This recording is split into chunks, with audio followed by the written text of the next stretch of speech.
Om Ajnani-timirandasya Jnananjana-shalakaya Chakshunamalatam Yena Tasmai Shri Gurave Namaha Shri Chaitanya Manobishtam Stapitam Yena Bhutale Swam Rupa Kadamayam Dadati Swam Padantikam Vandeham Shri Guru Shri Yudapat Kamlam Shri Gurano Vaishnavasya Shri Rupam Sakhistam Saganragradvitam Tam Sajivam Sadvaitam Sarabhutam Varijana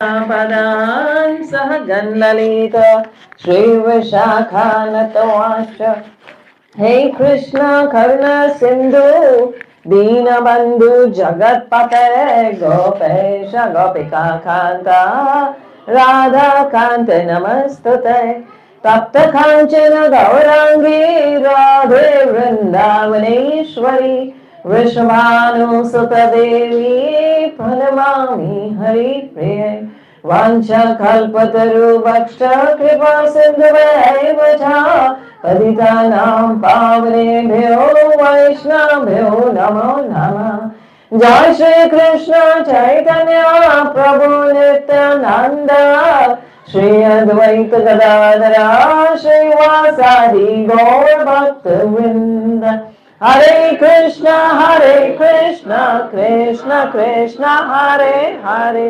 Hare Rama, Rama Rama, Hare Hare.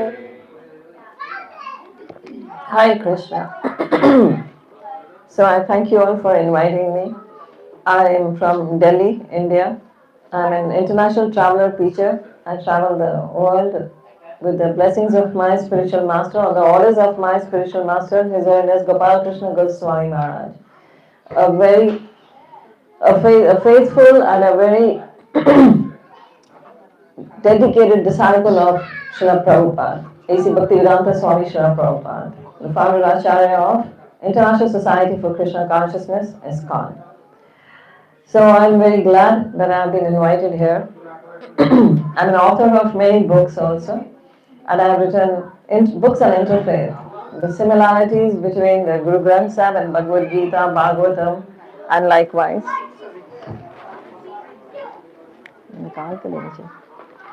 So, but they were all written on the orders of Guru Maharaj. That's it. Thank you. So we are all gathered here. The message is the same all over the world that goes across. The purpose of human life. That's it. Thank you. We are all born here as human beings. But what is the purpose behind being a human being? You know, we have paid a hefty price to be a human being. If you're all devotees, everybody is well aware of that. What price have we paid? Did we pay in dollars? Did we pay in rupees or pounds? What price we paid to be human beings? Who would tell? Who would like to tell? As I said, somebody has to control the kids. Just tell them. Put them in a room so that they can pee on their own. So what price did we pay? We paid going through 84 lakhs of species to be a human being. We were animals, we were mammals, we were aquatic animals, we were in the sea, we were the vegetation. We have been all that. You may agree to it or not agree. That's your point. But the scriptures say this. Even the Guru Granth Sahib says, the scripture of the Sikhs. I'm a Sikh myself. I belong to a Sikh family. The scriptures say this, whether it's Sri Guru Granth Sahib, whether it's Bhagavatam, whether it's Brahm Vaivrata Puran, it says there that we have given a prize of 84 lakhs of species. Lakh charasi brahmte brahmte dulabh manav deh payo re. You went through the 84 lakhs of species and then you got a human form. It was not easy to obtain. It was not very easy. But the price we have paid, if we pay a price to get a diamond set or a gold set, a jewelry, a piece of ornament we have, for that we have paid few lakh of dollars or few thousands of dollars. We keep it under lock and key. We take care of it. But the human form for which we paid such a big price, that we have been through 84 lakhs of species. We have been reptiles, we have been a lizard, we have been a snake, we have been a mosquito, we have been everything. And then we got this human form. And you know, in human form also there are 4 lakhs of species. There are 80 lakhs of species of other beings, but 4 lakh of species of being a human also. There are 4 lakh. All the humans look alike. They all have 2 eyes, 1 nose, 2 ears. All look alike. But then where is the difference? How come there are 4 lakh kinds of human beings? It's a matter of consciousness. There are human beings that live in the forest and the jungles, like the tribals. They're not aware of their human body even. What to say when they will get aware of all the intricacies of the human mind. Some are engrossed in human mind only. They have come over to the level of the human body. They know the anatomy very well. But they are now engrossed in human mind. And then when they will grow over the human minds, then they will understand the real purpose of human life. That is only for the super intelligent people to understand. There is the first line of Vedanta Sutra that says, Atato Brahma Jigyasa. When I became a devotee, I had these questions in mind. Who are we? Why are we born? What is the purpose of our being here on this earth? Why we were sent here? You'll be surprised to know I'm a fashion designer by profession. In 1981, I took my degree of fashion designing from a very reputed college in India. And I was running my own business of fashion designing till the year 2000. From 86 to 2000, I was doing my business, a flourishing business in fashion designing. But my questions that came up to my mind, again back to my consciousness, were biting me into it. Why are we born? What are we doing in this human life? I was not destined to be a designer. That is not sufficient to be a human being for that. That was not the cause. When we go back, Krishna never asked us, what degrees did you have? How many houses you had? How many cars did you own? What was your bank balance there? He will not ask that. The only thing Krishna is worried, the God is worried when we go back, that what did you do for me? How much did you chant? What were you doing when you were born on this planet? For me, what did you do? That account he will take care of. Not our material accounts. He's not going to go into them at all. That is for everyone alike. Here there will be discrimination on this planet. That, oh, you are rich and you are poor. There he's not bothered with that. So that is the Vedanta Sutra's first line, Athato Brahma Jigyasa. Those who have this inclination, those who really want the answers to this, they qualify actually to become real human beings. So there is this comes to us that who are we? Why are we born? Is there anyone here who ever asked these questions to themselves? Be very true to yourself. Is there anyone? You can raise your hand. If you ever asked this question to you, who am I? What am I doing here? So this is very rare to ask. Even when I asked this and when I joined ISKCON, when I came here, then I read Prabhupada books and then I went into it and I found, yes, it's written there. This is Athato Brahma Jigyasa. Those who go into this self-introspection, Krishna says, they are very dear to me. To them. Actually, answers come to them, those who question. Those who never question, how will they get the answers? If you don't have any purpose in life, if you have no inquisitiveness in you, how will ever you quench your thirst? When you're not thirsty, you will not look for water. When you're thirsty, you look for water.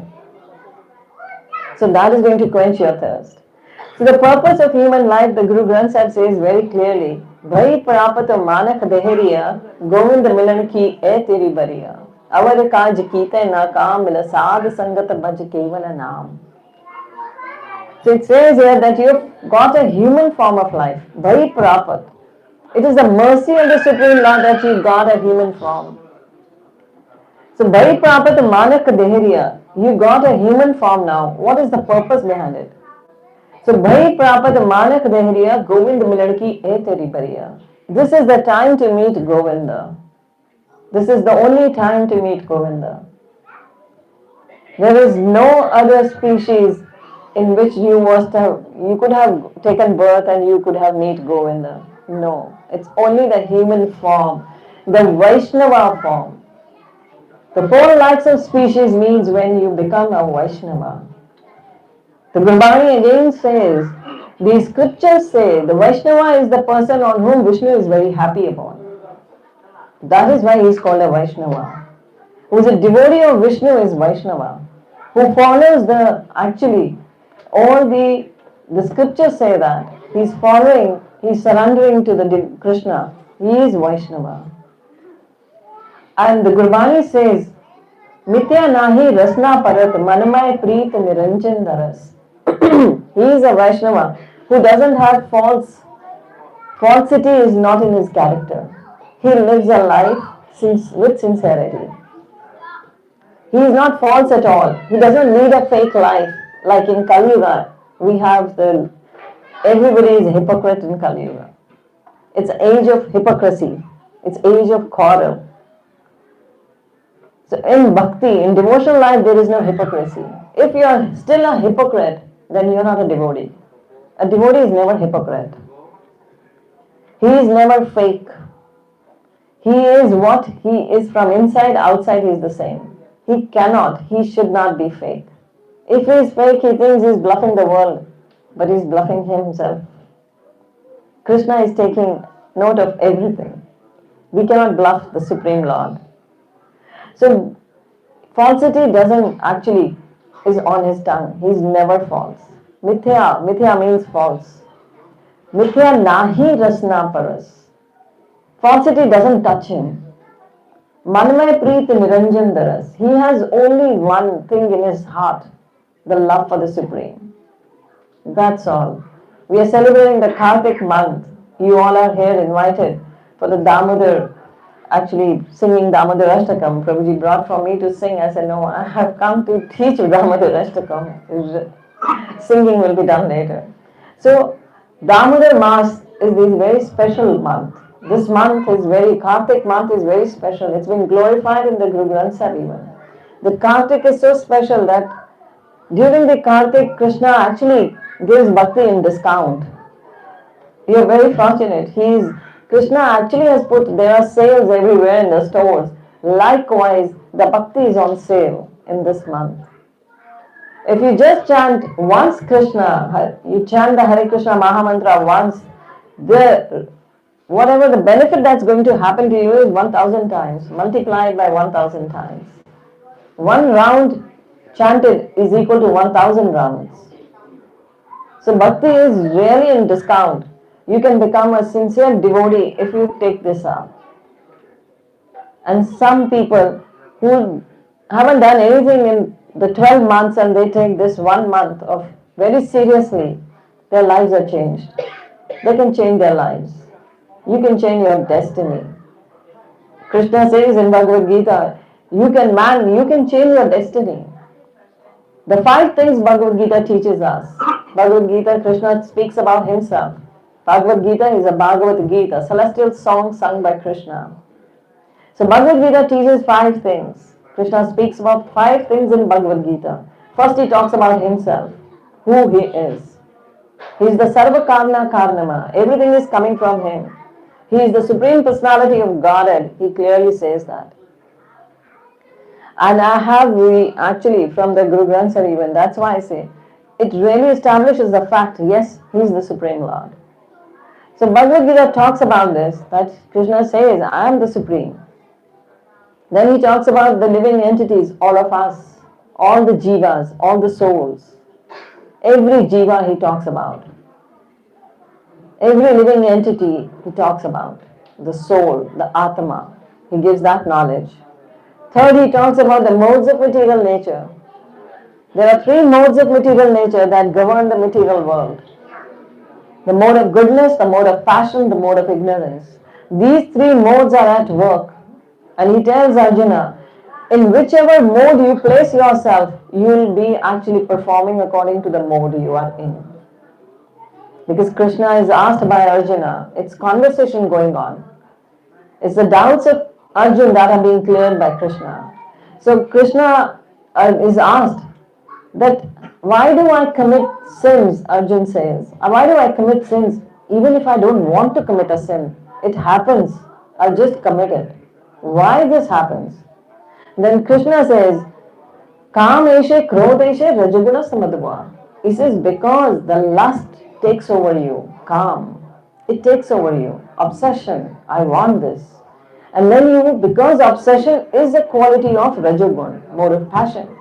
So you are placed into mode of passion. The moment you are placed into mode of passion, you commit sins. When we are in mode of passion, when we are obsessed with someone and something, we want to acquire it, we want to do it. People have big, aims in life. Oh, I want to become this, that. And they spend whole life into it. They put everything into it. And that's materialistic. But then they're obsessed and then the sins will happen. So mode of passion brings sins in you. The Bhagavad Gita talks about these three modes. And then there is the fourth thing. Three things I've said. If anybody's noticing what I'm saying? The first is Krishna speaks about himself. Second, he speaks about the living entities, the Atma. Third, he speaks of the modes of material nature. Fourth, he speaks of time, Kal. He says, I am the Kal, I am the time. Time will consume everything. Time is, it's moving. It's moving at its pace. It's consuming everything. What we were 10 minutes ago, 1 minute ago, 1 second ago, we are not now. We all have changed. So Kal is coming up all the time. So these four things are eternal, Krishna says. They will happen all the time. Nobody can stop them. They're eternal. They will be there always. I will be there always. Nobody can kill me. I was there. I will be there. I am here. I'll always be there. And he says clearly, wherever the satsang happens, wherever the association of devotees is there, wherever I am glorified, I am present there. I never leave that place. I'm always there. That is why the satsang is so relaxing to people. It's so peaceful. It's so nice to some, and some may not feel it because they are, while sitting here also, they cannot take the association. Like many, I can just hear, see, watch, they are talking outside, they have their own politics to discuss, own every agenda to discuss. So because they are not invited inside. They were invited, but the problem is that their pious activities were not that great that they can take the entry into the association of devotees. The Gurbani says, Bin pada satsang na labije, bin satsang maila bharije jiyo. Without being in good fortune, one cannot enter the association of devotees. If you have really had the good fortune, then only you can enter the association of devotees. And the association of the devotees will, what will it bring? Vinapaga. Paga means good fortune, your bhagya. Vinapaga satsang na labije. The satsang will not, you will not get the benefit of the satsang. Vina satsang, without satsang, what happens? Mal bharije jiyo. The mal, the dirt of a sinful life will keep on taking over you. It will enter you. The sinful life will become a part of you. You will be committing sins always because you are bereft of the association of devotees. Krishna says, I reside in the association of devotees. That is my actually place. That is my residence. Bhakti takes birth in association, in sadhu sangha, in association of devotees. Bhakti's birthplace is this, where satsang is happening. So Krishna speaks of these four things that are eternal. The fifth thing, who would say the fifth thing, what is in Bhagavad Gita is very famous for that? Karma. Karma. We always know it says karma hi sar hai. The Bhagavad Gita says that karma. It talks about karma. That is why people tend towards Bhagavad Gita for the karma. What karma to do, what not to do. Krishna talks about it in Bhagavad Gita. And everybody will actually reap what they have sown. The Gurbani again actually established the same fact. Ape bije apo khavo. Whatever you are going to sow, you are going to reap. Every karma is your own responsibility. And every karma means action, every action. So fifth thing is karma. But Krishna says karma is not eternal. Karma is not that you are going to do this and this happened. Bhagavad Gita talks about it. You will say, we have heard this all the time. That it was destined, I had to do this only, that's why I did it. Krishna says to Arjuna, I give you a minute independence. Free will. Your karmas are done according to your free will. That's why you have your own destiny. You have your destiny in your own hands. You can change your destiny.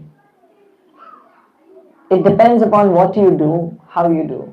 So karma is not eternal. Bhakti has this Shakti, the energy to change your karmas. The sins you have committed will come as the distresses in your life. They will give you pain. The sins that were committed in the previous births will bring you pain in this lifetime. The pious activities which you performed in the previous births will bring happiness in this lifetime. So if you really want to get rid of those pains in your struggles in your life, what to do? Perform such karmas. What karma? Karma in bhakti. Karma in Krishna consciousness. Bring Krishna in your life will be changed. Your karmas can be changed. The scriptures say that when we clap in the kirtan, these lines of our palms, they keep on changing. They change it all. The astrologers can say that. You go and show you the palmistry, those who know, they say lines change. How does the lines change? When you clap in the kirtan, Krishna makes it, the lines to change. What you have to suffer, you will not suffer. Suffering might come, but it will be turned into, because your karma is there, you have to take it. But it will be changed from a mountain to a mole. Just it says like a Raika Dana, it will become like that. So you will be, actually Krishna takes care of his devotees. Here on the Bhagavad Gita cover we see Krishna is riding Arjuna's chariot. He's become a chariot driver. Why? He doesn't need to be a chariot driver. He's the king of the kings. He's the supreme lord. But says, he is indebted to his devotee. Arjuna is his devotee. Arjuna is called Gudakesh. Gudakesh means who has won over sleep. Who has won over the ignorance. Arjuna is in his, it says Arjuna when he asleep also, he sings the glories, he does the kirtan. We do kirtan while awake, just to keep us awake. Because when the katha comes up, when Krishna's katha comes up, we feel to sleep. So kirtan is to keep us awake. But Arjuna is doing kirtan while he's asleep. So it's just the vice versa. Not to sleep, we do kirtan. And to sleep, we hear the Bhagavad Gita and Bhagavatam. Bhagavad Gita, Bhagavatam, the katha from Bhagavad Gita, Bhagavatam is said to be the best medicine for insomnia. Those who take medicine to sleep, if they listen to Bhagavad Gita, Bhagavatam, they sleep immediately. But we have to be awake in the katha. Because the katha is the one that is going to change our lives. If we apply it. Krishna tells to Arjuna in the Bhagavad Gita, there are 4 kinds of people who come to me. The first, those who need money, they come to me. Second, those who are in distress, they come to me. Third, those who are inquisitive, they come to me. Fourth, those who have knowledge, they come to me. And now Arjuna is confused. And Krishna says, these all are very pious souls. Whether for money they come to me, whether for in distress they come to me, whether they are inquisitive, they come to me, whether they have knowledge about me, they come to me. They are all very pious. They are punya atmas. Then Arjun says, who is the most dear to you out of these four? Whom you like the best? Krishna says, the best one out of them is the one who, according to the pure knowledge, my knowledge, what he does is surrenders. Who does devotional service according to the knowledge of the scriptures. He is very dear to me. Who performs devotional service. He repeats it again and again in Bhagavad Gita. He says, Ananya samama chintata yajanya paripaste tesham nitya bhaktanam yogashema mahamyam. Then he says, Tesham stata yuttanam bhajantam priti purvakam dadami buddhi yogantam yena mahamapentite. He says that those who actually chant my name all the time, sing my glories all the time, Tesham stata yuttanam bhajantam priti purvakam. They do my bhajan with full love and devotion. That is the condition he keeps. He doesn't say they just love at some gunpoint or they just love me or do love or surrender to me in put some conditions and surrender. Human beings are very clever. They put conditions and surrender. You know, you must be going to the temple and saying, oh, if you do this work for me, Krishna, I will give you so much. I will keep this vrat, I will do this, I will do that, I will do this much donation, I will do that much. But first you do this work for me. We want to make Krishna our order supplier. I order, you supply. If you don't, I chain the window. I go somewhere else. We keep conditions. Krishna doesn't like that. That's why he says, Tesham stata yuktanam bhajantam priti gurubhakam. Those who do my bhajan with full love and devotion. Devotion means surrender. No conditions applied. And then what I give? Dadami buddhi yogantam yena mahamapentite. I give them the intelligence to come to me. So intelligence to go back to Krishna also comes from him. Nobody can on their own go back. Krishna gives you the intelligence. You must, all who are present here and listening so attentively, must have done some piety in your previous births so that Krishna gives you the intelligence to be seated here and listen to this. And those who will apply this knowledge in their lives will be all the more fortunate. Because application is most difficult. Bhagavad Gita is all about application. Bhagavad Gita is called theistic science. Science means application, practical. So Bhagavad Gita is experiential, experience. It's an experiential knowledge. It's not experimental knowledge. You have to experience it. You have to really apply it. Application is important. So those who apply Bhagavad Gita in their lives, they change their lives. When the war of Kurukshetra is going to happen, the Dami Buddhi Yunatama, as I said, Krishna gives you the intelligence. So when the war is going to happen, Duryodhan and Arjun were actually invited by Krishna to his room. Krishna is lying down on the bed, half eyes closed. Duryodhan comes and Arjun comes. And he is going to now give them the options. And Duryodhan, when he enters, he is full of pride. Where does he stand? He stands at the head side of Krishna. Arjun is surrendered. Arjun is totally surrendered to Krishna. He comes in his room and he stands at the lotus feet of Krishna. And here when Arjun is actually with his eyes down, he is bowing down to Krishna. He has full surrender, love in his heart for Krishna. Krishna is his best friend. And now Krishna starts speaking. He says, there are two options I'm going to give you now. I will not be actively participating in the war. I'll become a chariot driver without any weapon. No weapon I will carry. I'll just be a chariot driver. And the second option is, the other side is my Narayani Sena, the army, the celestial army, all equipped with celestial weapons, is the other option.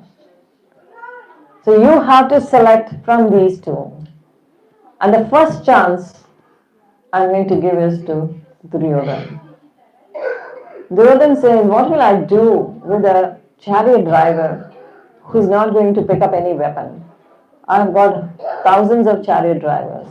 I've already got a very big army. What will I do with a chariot driver without any weapon? I don't want him. He rejects Krishna. He says, I want celestial army.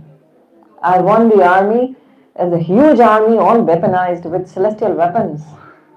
And he was assured that if he had this army, he's already won. Pandavas are nothing. Pandavas are very few in number. Even the real uncles of Pandavas had been taken over by Duryodhan. He was very cunning and very wicked. He was a big politician. He had even taken over their uncles on his side.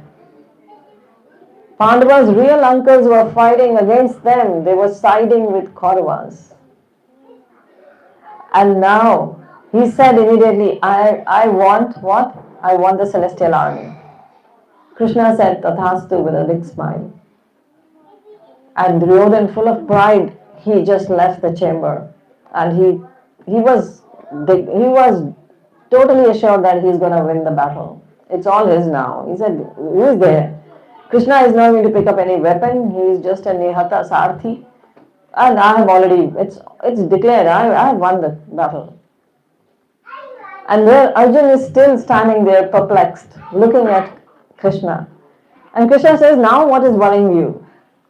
He said with a tone he's very dwindled tone, he says to Krishna, I was very fearful. Had Duryodhana asked about you, that he wanted you, what would we have done, the Pandavas? How would we could survive without you? He was worried about that. He said, how could we would have survived? Krishna looks at Arjuna and smiles, and he says, I did not give the intelligence to Duryodhana to ask for me. How could he have asked for me? I did not give him the intelligence. Dadami would be Yoganta. So he actually did not give Duryodhana that intelligence that he could ask for Krishna. Duryodhana's intelligence worked on that platform, so he asked for the Narayani Sana. So if we ask for Krishna, from Krishna, we are very intelligent. But if we ask things from Krishna, we are like Duryodhana. We don't want you, we want the things. You remain where you are. There was an old lady. She used to go to the forest to get the dry wood. She would always collect the dry wood, make it in a bundle and put it on her head and walk down to her house in the village. One day she was in the forest, she collected a lot of dry wood. She was so happy, I've got today lots and lots of dry wood. So I need not come here for another week now. But the bundle was too huge for her to put it on her head. She said, whom to ask? She could see no one around. She prayed to Krishna, please come Krishna, help me with this bundle. And Krishna appeared. And she says to Krishna, oh please help me. He said, what help you want? She says, please put this bundle on my head. And Krishna puts it on her head. What could have she asked from Krishna? She didn't ask that, Krishna, I want to be out of this cycle, out of this pain, out of this struggle. But she asked that bundle to be put back on her head. She was happy with that. So we all are like that. We are happy to have all the bundles of, in this material world, all the struggles, all the trials and tribulations. We want them. And we pray to Krishna, please put them on our head. We want it. Help us to carry on this material life more successfully. So I don't say that we are born in this world, but we can gain spiritual bliss while being there in the material world. And we have to prepare for the aim of human life, the purpose of human life, where I started with. It was Vai Prapat Manaf Dehariya Govinda Milaniki E Teri Bariya. This is the golden chance to meet Govinda. You've got a human form, this is the golden chance to meet Krishna. Don't miss this chance. Krpa says, don't play gamble. Don't gamble your life. Because people say, Kisne dekha hai? Who has seen? Who has seen Krishna? But if the acharyas have seen, that is where they have written for us. It's written in Bhagavad Gita, it's written in Bhagavatam, it is written in Guru Granth Sahib. Guru Granth Sahib was written just 350 years ago. Why was everything again repeated there? It's for all of us a reminder that came up again. Like we put an alarm in the clock, a wake-up call. Again and again Krishna sends someone or other to wake us up. That please, Chaitanya Mahaprabhu came 500 years back. Guru Nanak Dev Ji and Chaitanya Mahaprabhu met in Jagannath Puri. There are records for that. There's a record in the Granth Sahib even that they met there in Jagannath Puri and Guru Nanak Dev Ji sang the Aarti. Chand Suraj Divide Bane Gagan Mishthal. He sang the Aarti there. There's a very interesting story that how fools can also become good orators. So Chaitanya Mahaprabhu actually gave Harinam. He distributed Harinam freely on the ground in the Navadvip, then in Puri. He was singing the glories of Krishna and he made animals dance. What to say of human beings? So then there he met Guru Nanak Dev Ji went there. He met him. And there is a story of the seventh Sikh Guru, Guru Harkishan Sahib. He was just a 5-year-old boy when he became a Guru. And the Mughal emperor at that time became very jealous of him. That how can be a 5-year-old boy more popular than him? He has a large following. A 5-year-old boy has a large following than the emperor of India. So he was very envious and he called for him. He said, bring this boy to Delhi. I will see to it what to do with him. And Guru Harkishan Sahib, at the age of like 6.5 years, he came to Delhi. He was on his way to Delhi from Punjab. So on the way, he stopped in a village. In this village, there were Brahmins. They were caste Brahmins. They were very puffed up Brahmins. They said, your name is on our Supreme Lord, Hari Krishna.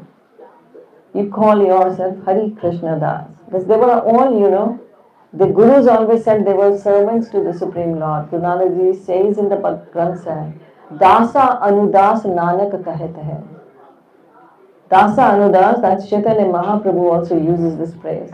That we are the servant to the servant to the servant, servant to the servant, 7 times to Krishna. We are servant to the servant to the servant to the servant to the servant of Krishna. So those Brahmins, they were very jealous. So they asked him, you are Hari Krishna Das, you are Guru Hari Krishna Das. So do you know Bhagavad Gita?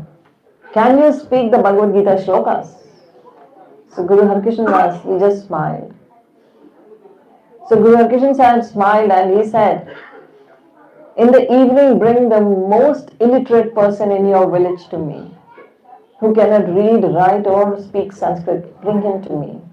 What is your Sanskrit? Who is simply a foolish man. Bring him to me. A very simple man who doesn't know to read and write. Bring him to me. So they got a person who was totally uneducated, who knew nothing of scriptures. What to say of scriptures? Nothing at all. He could not read or write even. They brought him to Guru Harkishan Sahib. Guru Harkishan Sahib just touched him with a stick, small stick he was carrying. He just touched him with this. And when he touched his head with that forehead, that person started speaking the shlokas of Bhagavad Gita. It's written there that he started speaking the shlokas of Bhagavad Gita. So this is how a guru can actually bless his disciple or bless a person to become conscious of the Supreme Lord, to become a good orator. It says in the Chaitanya Charitamrita, the Granth, that glory was Chaitanya Mahaprabhu. It says there, Pangum Nagayate Girim, that those who are lame, with the blessings of the Guru, those who are lame, they will cross over the mountains. Those who can't speak will become good orators. So this is how they are blessed. Mercy of the spiritual master. So there are many things to say and there are many things we can go deep into the Bhagavad Gita to get. So, Bhai Prapat Manak Dehriya Govind Milan ki e teri variya. Avar kaj kita na kaam. It says this is the golden chance to meet Govinda. And all the other works that we have been doing throughout our life will be of no use at the time of death. Our kaj kite na kam mila sadh sangat bhaj keval naam. Be in the association of devotees and chant the holy name. That's the purpose of human life. Then always sing the glories of the Supreme Lord in the association of devotees. So those who are in the association of devotees, they actually qualify to go back to Godhead. They qualify to have darshan of the Supreme Lord. So we are very fortunate that we all are celebrating the Kartik Mass here and offering, now I think so you will all sing Damodar Ashtakam and offer the ghee lamp to Krishna. So this ritual actually brings us closer to Krishna. And this month, as I said, it's Kartik month. Everything is on discount. There is sale on bhakti. You will achieve bhakti. You will understand the purpose of human life. You will do sadhu sangha. This is the way to celebrate Kartik month. So perfect Kartik month means that perfection in bhakti we will get.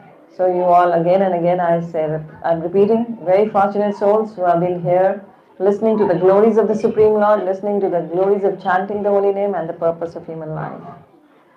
Thank you everybody. Is there any question anybody has? I can answer just one or two questions before leaving. If anybody wants to say something. Any question anybody? Yes, Prabhuji. Just one question from my Yes. side. It's related consciousness. And what that Krishna consciousness means to us? What does that mean to us? Krishna consciousness. A very beautiful question, very appropriate. That our Chaitana, our consciousness, we have Krishna in our consciousness. We are aware of Krishna all the time, that He is with us, around us. So how does that happen? That we remain in Krishna's consciousness always.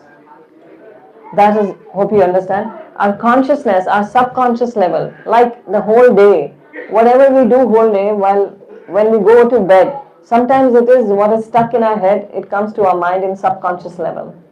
We see it as a dream. We see it as, oh, whatever was troubling you, you could see there now. You were meditating on something the whole day. So likewise, when we meditate on the holy name, we meditate on the Krishna's name, He enters in our consciousness. When we chant the holy name, that is meditation, japa meditation. For Kali Yuga, there is only one way, that is japa meditation. There is no other meditation. We just can't close our eyes or fix our eyes on the tip of the nose. We will fall asleep. It's very difficult to remain awake while listening about the glories, what to speak when we are not listening and we are just closing our eyes. We will actually go to sleep. But when we chant the holy name, because in Bhagavad Gita Krishna says, Japa Yagya Asmi, I am the Japa Yagya. The Kali Yuga Yagya is Sankirtan Yagya, Japa Yagya. Gurbani says, Satyug Sati Treta Yug Yagi Dwapar Puja Achar Kali Keval Namadhar. Kali is totally Namadhar. What you gained in the Satyuga, in Treta Yuga, in Dwapar Yuga, what you had, the purpose is all the time going back to Godhead in all the yugas. But the method was different. But in Kali Yuga, it's very simplified. Only chant the holy name and you will go back. But chanting itself is difficult because Kalera Doshe Nidana Rajan. Parikshit Maharaj is asked by Shukdev Goswami tells Parikshit Maharaj that Kali Yuga is full of vices. Kali Yuga people have very low concentration level. Very loss of memory is there. You will be very interested. The moment I will stop, what happens is, you will, till you reach the doors, you will retain something. But the moment you go out the door, you will be totally lost. Only few words will go with you to your home. Those who really want to carry, they will only be able to take it. So living in the consciousness of Krishna is very important. That is talking about Him, listening about Him, chanting His holy name. Hare Krishna. So thank you everybody. So I think so now you will have the Damodar to come now. Prabhupada ki jai, Bhagavad Gita ki jai, Damodar Mas ki jai, Gaur Premanande. So there are a few copies I'm left with these books. Those who want, they can contact this Mataji, she'll help you. Hare Krishna. You know, Haribol, Nirmal Gopi. So thank you. You can, they have their Damodarshka. Shri Prabhupada ki jai. We'll end. I think so. They're getting late. Damodarashtakam has to be sung now. Hare Krishna. I'm giving lecture in the morning at 7:30 in ISKCON, Adelaide. Those who all want to come, they can join us there. Morning 7:30 tomorrow, 7:30 a.m. in Adelaide, ISKCON Adelaide. Hare Krishna.